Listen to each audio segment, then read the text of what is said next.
నమస్తే. సో ప్రస్తుతం అయితే ప్రతి వారం కూడా చూస్తూనే ఉన్నాం. ప్రతి మంగళవారం కూడా వారంలో మంగళవారం అదేవిధంగా శుక్రవారం కూడా ఇక్కడికి ప్రజలందరూ కూడా వచ్చి వాళ్ళ ప్రాబ్లమ్స్ ఏవైతే ఉన్నాయో వాళ్ళ సమస్యల గురించి చెప్పుకొని అప్లికేషన్లు ఇస్తూ కూడా వెళ్తూ ఉన్నారు. సో చూసుకుంటే మంగళవారం కావచ్చు, శుక్రవారం రోజు ఒక్కొక్కరు ఒక్కొక్క సమస్యతో కూడా వస్తూ ఉన్నారు. మరి ఈరోజు చూసుకుంటే కొంచెము అంటే ఈరోజు ఇంకా ఎక్కువ సమస్యలతోనే వచ్చారని చెప్పొచ్చు. అయితే బీఆర్ఎస్లో ఉన్నటువంటి ఇంతకుముందు ఇప్పుడు ప్రజెంట్ అయితే ఎమ్మెల్యేగా ఉన్నాడు మల్లారెడ్డి. మరి ఈయన ఏదో కబ్జాలు చేశారంటూ కూడా ఏదో చెప్తున్నారు. ఒకసారి వాళ్ళనే అడిగి తెలుసుకుందాం మరి ఏమైందో. నమస్తే సార్, అసలు ఏం జరిగింది ఏంటి? మేడం, నా పేరు నరేందర్ అండి. మేము బోయినపల్లిలో ఉంటాము. ఇక్కడ రేవంత్ అన్న దానికి ఈరోజు రావడం జరిగింది. మేము 35 ఏళ్ల కింద మేము ఒక వెంచర్లో ప్లాట్లు కొన్నాము, గుండ్లపోచంపల్లి విలేజ్లో. అప్పుడు ప్లాట్ ధర వచ్చేసి 10,000 ఉండే. మా పేరెంట్స్ కొన్నారు, రూపాయి కూడబెట్టిన పైసలు అవి. ఈరోజు ఆ ప్లాట్ ధర ₹1,00,00,000 కావడంతో ఆ పక్కనే మల్లారెడ్డి కాలేజెస్ ఉండడం వల్ల మాదొక 23 ఎకర్స్లో వెంచర్ అది. దాంట్లో 16 ఎకరాలు నాది అని చెప్పేసి ఫేక్ డాక్యుమెంట్ క్రియేట్ చేసి వాళ్ళ బామ్మర్దైన శ్రీనివాస్ రెడ్డికి ఫేక్ డాక్యుమెంట్ చేసి ఆయన నుంచి వాళ్ళ కొడుకైన మహేందర్ రెడ్డికి మల్లారెడ్డి ట్రస్ట్ కింద వాళ్ళు రాయడం జరిగింది. మరి ఎంతవరకు కరెక్టో రేవంత్ అన్నకే చెప్పుకుందామని వచ్చాము. మా ప్లాట్లు ఉన్నాయి, దాంట్లో మేము ఒక 110 మంది బాధితులం ఉన్నాము. టోటల్గా 366 ప్లాట్లు ఉన్న వెంచర్ అది. 35 ఏళ్ల క్రితం మేము కొనుక్కున్నాము. ఈయన లేటెస్ట్గా 2017 డాక్యుమెంట్ క్రియేట్ చేసిండు మల్లారెడ్డి. కాబట్టి మాకు న్యాయం జరగాలని మేము రేవంత్ అన్న దగ్గరకు వచ్చాం. సమస్యల్ని పరిష్కరిస్తున్నారు. అదేవిధంగా మీరు ఏం చెప్పడం జరిగింది? లోపల రెస్పాన్స్ ఎట్లా ఉంది? ఏం మాట్లాడారు? లోపల వెళ్ళి మాట్లాడితే వాళ్ళు మా అప్లికేషన్ ఏదైతే ఉన్నా తీసుకున్నారు, ఎక్నాలజ్మెంట్ ఇచ్చారు. ఏదన్నా మీకు మేము కాంటాక్ట్ ఉంటాం, నంబర్ తీసుకున్నారు, మాట్లాడతాము. ఏదన్నా ఉంటే ప్రజా దర్బార్ తరఫున అక్కడికి పంపుతాం మేము మనుషులని. అక్కడ మీరు ఉండి మాట్లాడి చూడండి, మీకు ఏమున్నా న్యాయం చేస్తామని చెప్పారు. సో మాకు నమ్మకం కలిగింది, రేవంత్ రెడ్డి అన్న మాకు ఖచ్చితంగా న్యాయం చేస్తారు కదా. ఆయన డాక్యుమెంట్ కూడా 2017లో క్రియేట్ చేశారని చెప్తున్నారు. దీని ఉండే ఏరియాకు వెళ్ళి మరి ఏంటి అసలు ఇట్లా చేశారని చెప్పి ఎప్పుడు మీరు నిలదీయడం జరగలేదా? అడిగినాము, జరిగింది. ఎప్పుడు ఏది మాట్లాడినా గత పోయిన బీఆర్ఎస్ పార్టీలో ఆయన మంత్రి ఉండే కాబట్టి ఆయనదే మొత్తం జరిగింది, కాబట్టి ఆయన రూలింగ్ పార్టీ ఉన్నది కాబట్టి వాళ్ళు చెప్పిందే జరిగింది. కానీ మా గోస ఎవరు వినలేదు అప్పుడు. సో ఇప్పుడు మంత్రి పదవి లేకున్నా, వాళ్ళ రూలింగ్ పార్టీ లేకున్నా మాకు రేవంత్ అన్న వచ్చిండు, గవర్నమెంట్ చేంజ్ అయింది కాబట్టి ఇప్పుడు ఏంటంటే పవర్ లేదు, పైసా ఉంది కాబట్టి పైసా అహంకారం చూపించుకుంటున్నాడు మల్లారెడ్డి. పైసా ఉంది కాబట్టి మనుషులను పెట్టి మమ్మల్ని ఎవరిని అక్కడ రానియకుండా కాపలిగా పెట్టాడు. సో ఇప్పుడు మేము పోలీస్ స్టేషన్కి వెళ్ళి అక్కడ ఎక్కడ చెప్పుకున్నా కూడా మాకు న్యాయం జరుగుతలేదు. కాబట్టి రేవంత్ అన్న దగ్గర రావడం జరిగింది. అన్నకి అన్ని విషయాలు చెప్పాము. ఏదున్నా పోలీస్ స్టేషన్ పోలీసులు కూడా స్పందించలేదు. ఎందుకంటే అక్కడ లోకల్గా పోలీస్ స్టేషన్లు అన్నీ ఆయనకే సపోర్ట్ చేస్తాయి. ఎందుకంటే ఆయన వ్యాపార సంస్థ అంతా అండర్ పోలీస్ స్టేషన్ కిందనే ఉంటుంది. కాబట్టి ఆయన వాళ్ళకి డబ్బులు ఇస్తాడో మరి ఇంకేమి ఇస్తాడో తెలియదు కదా. ఆయన చెప్పినట్టే వింటాడు. ఆయన ఫోన్ చేసి ఏది చెప్తే అది వింటారు. ఇప్పుడు మేమంటే పీదోళ్ళము, మేము డబ్బులు ఇవ్వము. న్యాయం కోసం కొట్లాడితే దినమంతా మమ్మల్ని పోలీస్ స్టేషన్ బయట నిలబెడతారు, కానీ మాకేం న్యాయం జరగదు. మరి ఇప్పుడు ఏంటి పరిస్థితి ఏంది అసలు? మరి లోపల ఏం చెప్పారు అంటే మీరు ఏమైనా అప్లికేషన్ ఫామ్ ఇచ్చారా? మరి ఎట్లా భరోసా ఇచ్చారా? మీకు ఎట్లా నమ్మకం ఏమైనా కలిగిందా? మరి మాకు నమ్మకం కలిగింది. ఎందుకంటే రేవంత్ అన్న పంపిస్తా అని చెప్పిండు. ఒక మనిషిని పంపిస్తాం మేము, డిపార్ట్మెంట్ నుంచి వస్తాడు, వచ్చి అక్కడ మిమ్మల్ని కలుస్తాడు. కాంటాక్ట్ నెంబర్ ఇవ్వండి, ఏమున్నా మీరు చెప్పండి, ఆయన మళ్ళీ డీటెయిల్గా అన్నీ రాసుకుంటాడు. మీకు ఏది ఉన్నా మేము న్యాయం చేపిస్తామని చెప్పి మాటిచ్చారు. సో జరుగుతుందని మేము అనుకుంటున్నాం. ఒకవేళ ఇన్ కేసు జరగలేదు అని అంటే రేవంత్ అన్న సీఎంగా ఉన్నాడు కాబట్టి ఆయన చేయలేడంటే ఇంకా ముంగట పోనీ కూడా వేరే దారి కూడా ఉంటుంది. సుప్రీంకోర్టు అని, హైకోర్టు అని ఉంటుంది. సో అట్లా ఆ విధంగానన్నా మేము ముందరికి వెళ్తాము. మేమైతే దేనికి భయపడట్లేదు. ఇట్లాంటి వాళ్ళ మీద అంటే యాక్షన్ ఏ విధంగా తీసుకోవాలంటారు? మేము లీగల్ ఒపీనియన్గానే పోతామండి. ఏదున్నా మేము లీగల్గానే ఉన్నాము. మాది ఫేక్ డాక్యుమెంట్ కాదు. మీరు కావాలంటే సేల్ డీడ్ కాపీ చూడొచ్చు. 89, 90స్లో మేము సేల్ డీడ్ కాపీ చేసుకున్నది. ప్రజెంట్ టుడే కూడా ఈసీ తీస్తే కూడా మా పేర్ల మీదనే ఉంది. మరి అటువంటప్పుడు 16 ఎకరాలు అతన్ని ఎట్లా ధరణిలో ఎక్కించారు, ఎట్లా ఉన్నది అనేది మీరు ఎంక్వైరీ చేయాలని రేవంత్ అన్నని కోరుతున్నాను. హలో సార్, నమస్తే సార్. నమస్తే మేడం. మీరు ఏ ప్రాబ్లం మీద ప్రజావానికి రావడం జరిగింది? లోపల అప్లికేషన్ ఇచ్చారా? ఎట్లా రెస్పాండ్ అవుతున్నారు? అసలు ఏంటి? నమస్కారం మేడం, నా పేరు పుష్పా కిరణ్ కుమార్. మా గ్రామం వచ్చేసి స్వాములవారి లింగోటం, మండలం నాంపల్లి, జిల్లా నల్గొండ వాసిని మేడం. నేను పోయిన శుక్రవారం ఈ ప్రజావానికి రావడం జరిగింది. రావడానికి కారణం ఏంటిదంటే మా పాలివాళ్ళు నా యొక్క పారుగోడను కూల్చేయడం జరిగింది. కూల్చేసిన తర్వాత ఇట్టి విషయాన్ని నేను స్థానిక పోలీసు వాళ్ళకు ఇన్ఫర్మేషన్ ఇచ్చాను. స్థానిక పోలీసు వాళ్ళు వచ్చేసి అక్కడ ఉన్న పారిగోడ ఈ యొక్క దృశ్యాలను స్వీకరించిన తర్వాత నేను ఎస్ఐ గారికి రిక్వెస్ట్ చేశాను. సార్, ఇప్పుడు నేను పోలీస్ స్టేషన్కి వచ్చేసి నేను మీకు కంప్లైంట్ ఇస్తాను అన్నప్పుడు ఎస్ఐ గారు ఏమన్నారంటే, నువ్వు చెట్టు విషయంలో నువ్వు ఫారెస్ట్ వాళ్ళకి ఫోన్ చేసి నువ్వు అక్కడ వాళ్ళ మీ పాలలోకి పుల్లబెట్టినావు కాబట్టి ఇప్పుడు కాదు రేపు పొద్దుగా రావాలని నాకు చెప్పారు. ఆ తర్వాత నేను రెండో రోజు మార్నింగ్ పోలీస్ స్టేషన్ వెళ్దాం అనుకున్నాం. కానీ పొద్దుగల 5 గంటల నుంచి మా పాలివారైన మా వదిన గారు పుష్పక శారద గారు నన్ను తిట్టడం స్టార్ట్ చేశారు మేడం. అట్టి సమయంలో నేను 100కి ఫోన్ చేశాను, కానీ 100 ఫోన్ లేపలేరు. ఆ తర్వాత స్థానిక ఎస్ఐ గారికి ఫోన్ చేశాను, వాళ్ళు ఫోన్ లేపలేదు. ఆ తర్వాత మా పాలివారు నా ఇంటి నుంచి బయటికి వెళ్ళకుండా అడ్డుకున్నారు మేడం. అడ్డుకున్నప్పుడు నేను మళ్ళీ స్థానిక జమీందార్ గారు నరసింహ సార్ గారికి ఫోన్ చేసినాను. సార్ గారు ఫోన్ లేపి చెప్పాను, సార్ నన్ను బయటికి వెళ్ళనీయకుండా అడ్డుకుంటున్నారు సార్ అని చెప్పాను.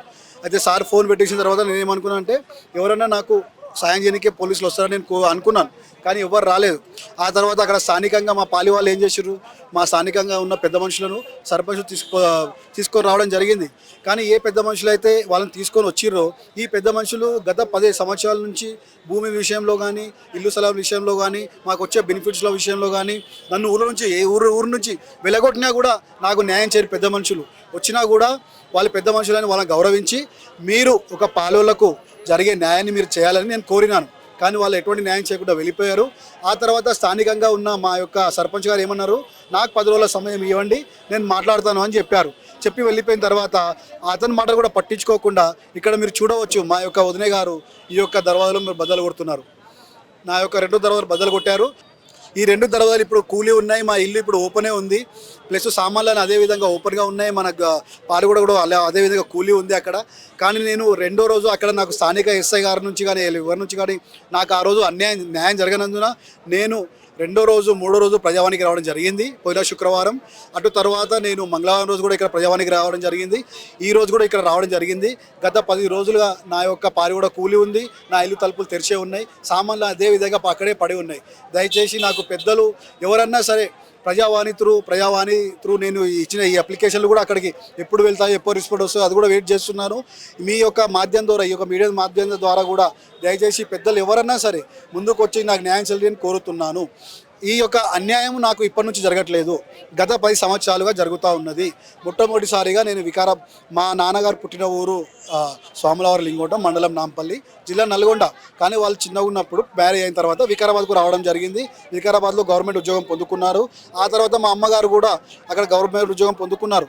కానీ 2011లో మా నాన్న మరణించిన తర్వాత అతని బెనిఫిట్స్ నాకు రానివ్వకుండా, అక్కడ ఉన్న ఇల్లు బెనిఫిట్స్ కూడా నాకు రానివ్వకుండా, అక్కడ జాబ్ కూడా నాకు రానివ్వకుండా నా సిగ్నేచర్స్ ఫోర్జరీ చేశారు, బ్యాంక్ అకౌంట్ ఫోర్జరీ చేశారు, నా వేళ్ల ముద్ర కూడా ఫోర్జరీ చేశారు మేడం.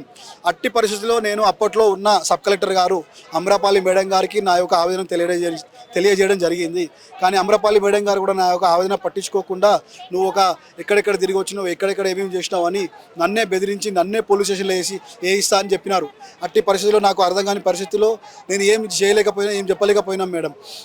అప్పటి నుంచి పోరాడుతున్న ఈ యొక్క పోరాటంలో నేను ఇప్పటి వరకు ఒంటరిగా ప్రతి విషయంలో నాకు న్యాయం జరగాలని నా సొంత వాళ్ళే, బయటి వాళ్ళు కాదు, మా సొంత వాళ్ళే నాకు అన్యాయం చేస్తున్నారు. మా సొంత అమ్మగారు, సొంత అక్కగారు, మా సొంత తమ్ముడు, మా డాడీకి 2 భార్యలు, వీళ్ళందరూ కలిసి మరి సొంత పాలోళ్ళు పాలోళ్ళ విషయానికి వస్తే వాళ్ళు ఇక్కడ ఊర్లో పెద్ద మనుషులు ఉన్నారు న్యాయం చేయడానికి, కానీ మా పాలోళ్ళు వాళ్ళ మాటలు మేము న్యాయం చేయలేమని వాళ్ళు గత 10 సంవత్సరాలుగా అదే మాట చెప్తూ వస్తున్నారు. ఈ విధంగా గత 10 సంవత్సరాల్లో ఉద్యోగం విషయంలో, మా నాన్న డబ్బుల విషయంలో, మరి మా యొక్క ఇంటి స్థలాల విషయంలో, ఈ పొలం విషయంలో, మరి నాకు రావాల్సిన బెనిఫిట్ విషయంలో, ఈవెన్ మేడం ఇప్పుడు నాకు 40 ఇయర్స్ ఆల్రెడీ. మా అమ్మగారు నాకు మ్యారేజ్ చేయాలి, మా అమ్మగారు మధ్యలో నాకు సెటిల్మెంట్ జరిగినప్పుడు నేను ఊర్లో ఒక ఇల్లు కట్టుకున్నాను. ఇల్లు కట్టుకున్నాక మా అమ్మగారికి కూడా చెప్పడం జరిగింది, నాకు తక్షణమే మ్యారేజ్ చేయమని చెప్పడం కోరినాం. కానీ మా అక్కగారు, మా తమ్ముడు, మా అమ్మ కుమ్మక్కై వాళ్ళు ఎటువంటి నాకు మ్యారేజ్ చేయలేకుండా వాళ్ళు ఇప్పుడు మా అమ్మగారికి ₹1,00,000 జీతం వస్తుంది. ఇప్పుడు మా తమ్ముని మ్యారేజ్ అయిపోయింది, మా అక్క మ్యారేజ్ అయిపోయింది. ఏ బెనిఫిట్స్ అయితే నేను పొందుకోవాలనో వీళ్ళు మా ఇంట్లో ఉండి పొందుకుంటున్నారు. ఇప్పుడు మా తమ్ముని భార్య మా ఇంట్లోనే ఉండి చదువుకుంటా ఉంది. ఇప్పుడు మా అక్క పిల్లలు చిన్నవాళ్ళు అప్పుడు చిన్నగా ఉన్నప్పటి నుంచి మా దగ్గరనే ఉండి చదువుకోవడం. ఇప్పుడు వాళ్ళు కూడా పెళ్ళికి వచ్చేసారు, కానీ ఇప్పటి వరకు మా అమ్మగారు నాకు పెళ్లి చేయట్లేదు. ఈవెన్ ఈ విధంగా నేను ఒంటరిగా గత 10 సంవత్సరాలుగా పాలలతో పోవడం మామూలు విషయం కాదు మేడం. ఎందుకంటే మీకు ఊర్లలో పరిస్థితులు వేరేగా ఉంటాయి. ఊర్లలో మనము 1000 విషయాలకు మనము వాళ్ళకు సమాధానం చెప్పాలి. సమాధానం చెప్పంచో వాళ్ళు మనల్ని చాలా అంటే చాలా హింసిస్తారు. ఇటువంటి హింసలని తట్టుకొని మా యొక్క భూమి విషయంలో కానీ, మా ఇల్లు స్థలాల విషయంలో న్యాయానికి పోరాడుతున్న నాపై ఈ విధంగా మా ఇంటి వారు దౌర్జన్యాలు చేయిస్తూ వాళ్ళు ఫోన్లో మాట్లాడుకుంటూ ఉంటారు. ఫోన్లో మాట్లాడుకొని దౌర్జన్యాలు చేయిస్తూ ఉంటారు. ఇక్కడ ఊరోళ్ళు అంటే అడుగుతూ ఉంటారు, అరే మీ అమ్మ ఉంది, మీ తమ్ముళ్ళు ఉన్నారు, వాళ్ళు ఎందుకు వస్తలేరు వీళ్ళు అడుగుతూ ఉంటారు. కానీ ఎప్పుడు కూడా వీళ్ళు ఫోన్లో మాట్లాడుకొని వీళ్ళేమో నాకు భూమి ఇచ్చినట్టు మా అమ్మ వాళ్ళు చెప్తారు, మా పాలి వాళ్ళేమో వాళ్ళ అమ్మ నాయన తోలుకురావాలని వీళ్ళు ఈ విధంగా వాళ్ళు హింసిస్తూ నాకు ప్రతి విషయంలో, ఈ భూమి విషయంలో, డబ్బుల విషయంలో, రావాల్సిన ప్రతి బెనిఫిట్ విషయంలో అన్యాయం చేస్తూ నాపై దౌర్జన్యం చేస్తూ ఉన్నారు. ఇప్పుడు చివరికి 100 వారికి ఫోన్ చేసినా కానీ అక్కడ స్థానిక ఎస్ఐ గారు కానీ నాకు సాయం చేయనందున నేను పోయిన శుక్రవారం ఇక్కడ ప్రయాణానికి రావడం జరిగింది. మళ్ళీ ముందు మంగళవారం కూడా వచ్చాము, మళ్ళీ ఈరోజు కూడా వచ్చాము. మీ ఛానల్ ద్వారా పెద్దలు ఎవరైనా సరే తక్షణమే నాకు కుల్లగా పడి ఉన్న ఇల్లును కానీ, ఈ విషయాలలో నాకు జరుగుతున్న అన్యాయ విషయంలో కానీ తక్షణమే మీరు స్పందించి న్యాయం చేయాలని కోరుతున్నాము. ఎక్కడి నుంచి వచ్చారమ్మా మీరు? అంటే ఏ సమస్యతో వచ్చారు? కర్నూలు మేడం. మేము సెర్పో ఆధ్వర్యంలో పనిచేస్తున్నాము. మాకు 15 సంవత్సరాల నుంచి పెన్షన్ దీనిలో పనిచేస్తున్నాము. అయితే 4 సంవత్సరాల నుంచి వికలాంగుల పెన్షన్ కట్ అయింది. మేము వికలాంగులం అయ్యి ఉండి వికలాంగుల పిల్లల కోసం సేవ చేస్తున్నాము. మాకు 5,000 ఎప్పుడైతే ఇస్తున్నారో అప్పటి నుంచి పెన్షన్ కట్ అయింది మేడం. అయితే మేము ఏంటంటే మాకు పెన్షన్ కావాలి, జీతం కావాలి. మాకు అది గవర్నమెంట్ది కాదు, మా పెన్షన్ ఏ విధంగా అయితే కట్ చేసిండ్రో అదే విధంగా మా గవర్నమెంట్ చేస్తేనేమో మాకు పెన్షన్ అవసరం లేదు.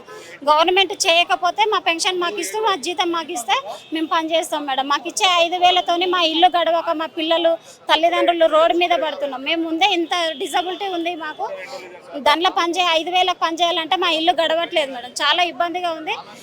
కేసీఆర్ ప్రభుత్వం ఉన్నప్పుడు మేము చాలా పైసలు ఖర్చు పెట్టి చాలా తిరిగినాం, అయినా మమ్మల్ని ఎవరు పట్టించుకోలేదు. ఇప్పటికైనా అంటే మేము పనిచేస్తున్న సెంటర్లు కాంగ్రెస్ ప్రభుత్వం ఉన్నప్పుడే మమ్మల్ని అందులో పునరుద్ధరించుకున్నాము, మేము అందులో పనిచేసినాం.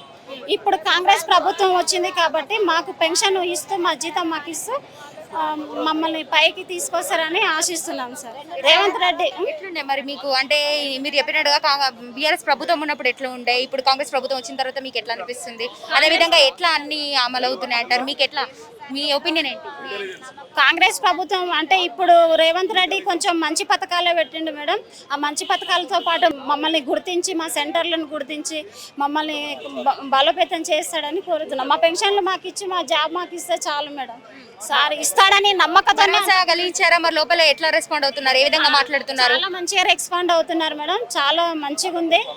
అంటే వికలాంగులను నడిపియకుండా, తర్వాత వీల్ చైర్లో పెట్టి తీసుకుపోయి సమస్య ఇబ్బంది కలిగించకుండా చాలా మంచిగా జరుగుతుంది మేడం.